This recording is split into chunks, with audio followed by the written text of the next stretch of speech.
Mstahiki Meya uko kwenye mradi wa Vingunguti Sekondari, mradi ambao unaakisi mwelekeo na dira ya maendeleo ya 2050, lakini ni mradi ambao unakwenda kuleta tija katika kata ya Vingunguti na wakazi wake kwa maana ya utoaji wa elimu.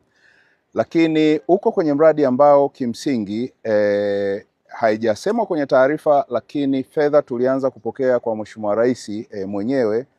Tuliletewa fedha ilikaa toka mwaka 2021 kiasi takriban cha milioni 200 hivi na kitu.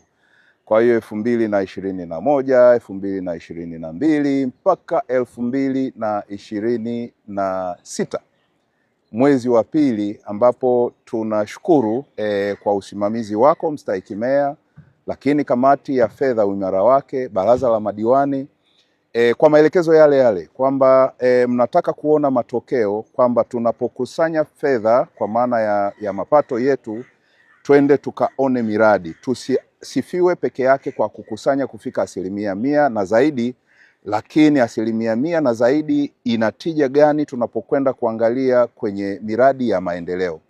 Mstahiki Meya, huu ni uthibitisho wa maelekezo ya kwako, maelekezo ya baraza lako la madiwani kwamba twende tukaone matokeo.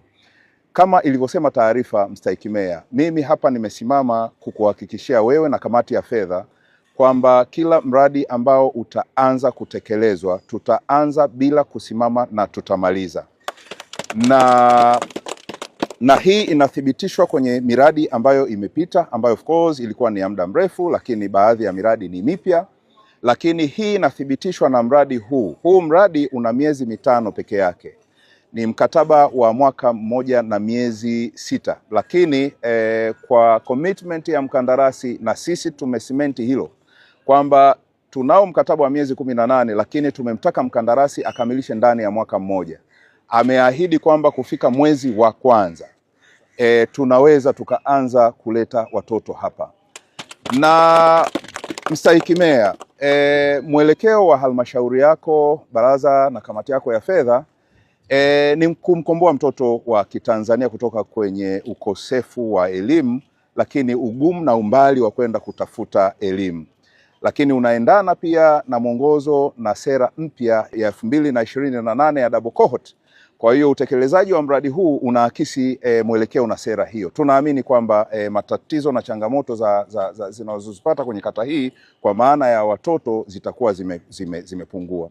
La mwisho lakini si kwa muhimu, ni kumshukuru sana Mheshimiwa Rais Dr. Samia Suluhu Hassan. Amekuwa akituletea rasilimali, amekuwa akituongoza kwa maana ya direction kufikia matokeo chanya. Lakini kukushukuru Mstahiki Meya kwa kiasi kikubwa kwa usimamizi wako wa halmashauri, na kipekee kumshukuru mkuu wa wilaya, yeye na ofisi yake, kwa maana ya yeye mwenyewe, katibu tawala na maafisa tarafa ambao ndio wasimamizi kwenye kata hii. Mstahiki Meya, uruhusu ni mshukuru sana diwani wa eneo hili Mheshimiwa Kumbilamoto, ambaye imekuwa ni kilio chake kikubwa kuona kwamba tunapata shule ya kisasa.